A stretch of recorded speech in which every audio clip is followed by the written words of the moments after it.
Sabu M ജേക്കബിനെതിരെ ചതിയുടെ കഥകൾ വിളിച്ചു പറഞ്ഞ് പാർട്ടി വിട്ട അഖിൽ മാരാർക്ക് ഒടുവിൽ 2020 കൊടുത്തത് പ്രതീക്ഷിക്കാത്ത പണി. സാബു ജേക്കബ് പണത്തിന് വേണ്ടിയാണ് പ്രസ്ഥാനം നടത്തുന്നതെന്നും സ്ഥാനാർത്ഥിത്വത്തിന്റെ പേരിൽ വഞ്ചിച്ചെന്നും മാരാർ ആരോപിച്ചതിന് പിന്നാലെ മാരാരുടെ തനിനിറം വെളിപ്പെടുത്തുന്ന അടിയന്തര ഫോൺ സംഭാഷണം പുറത്തുവിട്ടിരിക്കുകയാണ് 2020. എനിക്ക് ജീവിക്കണ്ടേ, സാമ്പത്തികമായി മെച്ചമുണ്ടാവണം, അല്ലെങ്കിൽ കേന്ദ്ര ബോർഡ് പദവികളെങ്കിലും സംഘടിപ്പിച്ചു തരണം. അഖിൽ മാരാരുടേതെന്ന പേരിലുള്ള ഈ വോയിസ് ലീക്ക് ഇപ്പോൾ സോഷ്യൽ മീഡിയയിൽ പടർന്നു പന്തലിക്കുകയാണ്. അഖിൽ മാരാരും സാബു എം ജേക്കബും തമ്മിലുള്ള പോരിപ്പോൾ വെറുമൊരു വാക്പോരല്ല, അത് രൂക്ഷമായ തെരുവ് യുദ്ധമായി മാറിക്കഴിഞ്ഞു. സാബു ജേക്കബുമായുള്ള വാട്സ്ആപ്പ് ചാറ്റുകളും സ്ക്രീൻഷോട്ടുകളും പുറത്തുവിട്ട് മാരാർ ഡിഫൻസിലാക്കാൻ നോക്കിയപ്പോൾ മാരാരെ സാമ്പത്തിക മോഹിയായി ചിത്രീകരിക്കുന്ന ഓഡിയോ ലീക്കാക്കിയാണ് 2020 തിരിച്ചടിച്ചിരിക്കുന്നത്. പുറത്തുവന്ന ഓഡിയോയിൽ എന്തൊക്കെയാണ് മാരാർ പറയുന്നതെന്ന് കേട്ടാൽ ഞെട്ടും. ഒരു രാഷ്ട്രീയ പാർട്ടിയിൽ തുടരണമെങ്കിൽ കൃത്യമായ അക്കോമഡേഷൻ വേണമെന്നാണ് മാരാരുടെ വാദം.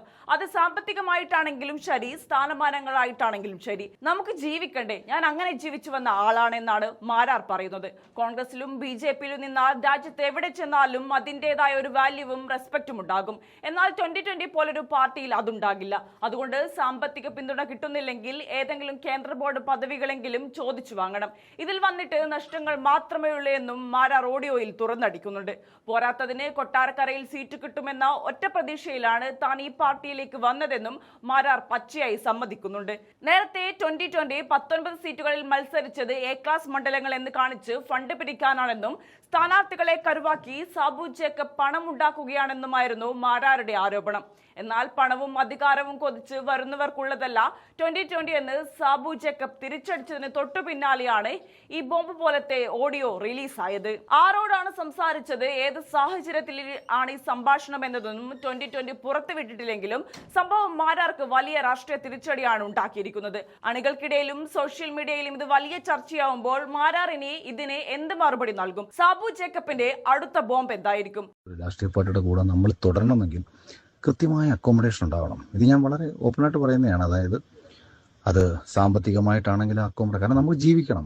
ഞാൻ ആ രീതിയിൽ ജീവിച്ചു വന്ന ഒരാളാണ്. അപ്പോൾ എൻ്റെ ലൈഫ് കൊണ്ടിട്ടിട്ട് ഞാൻ കോൺഗ്രസ് എന്ന് പറയുമ്പോൾ നാഷണലിസ്റ്റ് പാർട്ടിയാണ്, BJP എന്ന് പറഞ്ഞാൽ നാഷണലിസ്റ്റ് പാർട്ടിയാണ്. ഇന്ത്യയിൽ എവിടെ ചെന്നാലും അതിൻ്റെ റെസ്പെക്റ്റും അതിൻ്റെ ഒരു വാല്യൂ നമുക്കുണ്ടാവും. ഇതിൽ നമുക്കതില്ല. പിന്നെ അതല്ല എന്നുണ്ടെന്നുണ്ടെങ്കിൽ ഏതെങ്കിലും ബോർഡോ സെൻട്രലിൻ്റെ ഏതെങ്കിലും ബോർഡോ കാര്യങ്ങളോ നമുക്ക് വേണ്ടി അത് ചോദിച്ചു വാങ്ങണം. കാരണം നഷ്ടങ്ങൾ മാത്രമേ ഉള്ളൂ. ഇത് എടുത്ത ഈ തീരുമാനം യഥാർത്ഥത്തിൽ ഞാൻ പറഞ്ഞല്ലോ, ഒരിക്കൽ കൂടി ഞാൻ പറയുന്നു, ഈ തീരുമാനം എടുക്കാനുള്ള കാരണം കൊട്ടാരക്കര സീറ്റ് എന്നുള്ളത് മാത്രമായിരുന്നു. ഒരു രാഷ്ട്രീയ പാർട്ടിയുടെ കൂടെ നമ്മൾ തുടരണമെങ്കിൽ കൃത്യമായ അക്കോമഡേഷൻ ഉണ്ടാവണം. ഇത് ഞാൻ വളരെ ഓപ്പണായിട്ട് പറയുന്നതാണ്. അതായത് അത് സാമ്പത്തികമായിട്ടാണെങ്കിലും അക്കോമഡേഷൻ, കാരണം നമുക്ക് ജീവിക്കണം. ഞാൻ ആ രീതിയിൽ ജീവിച്ചു വന്ന ഒരാളാണ്. അപ്പോൾ എൻ്റെ ലൈഫ് കൊണ്ടിട്ടിട്ട് ഞാൻ കോൺഗ്രസ് എന്ന് പറയുമ്പോൾ നാഷണലിസ്റ്റ് പാർട്ടിയാണ്, BJP എന്ന് പറഞ്ഞാൽ നാഷണലിസ്റ്റ് പാർട്ടിയാണ്. ഇന്ത്യയിൽ എവിടെ ചെന്നാലും അതിൻ്റെ റെസ്പെക്റ്റും അതിൻ്റെ ഒരു വാല്യൂ നമുക്കുണ്ടാവും. ഇതിൽ നമുക്കതില്ല.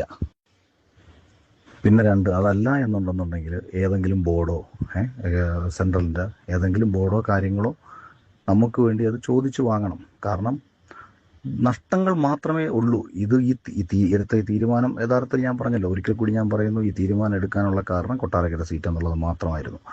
ഒരു രാഷ്ട്രീയ പാർട്ടിയുടെ കൂടെ നമ്മൾ തുടരണമെങ്കിൽ കൃത്യമായ അക്കോമഡേഷൻ ഉണ്ടാവണം. ഇത് ഞാൻ വളരെ ഓപ്പണായിട്ട് പറയുന്നതാണ്. അതായത് അത് സാമ്പത്തികമായിട്ടാണെങ്കിലും അക്കോമഡേഷൻ, കാരണം നമുക്ക് ജീവിക്കണം. ഞാൻ ആ രീതിയിൽ ജീവിച്ചു വന്ന ഒരാളാണ്. അപ്പോൾ എൻ്റെ ലൈഫ് കൊണ്ടിട്ടിട്ട് ഞാൻ കോൺഗ്രസ് എന്ന് പറയുമ്പോൾ നാഷണലിസ്റ്റ് പാർട്ടിയാണ്, BJP എന്ന്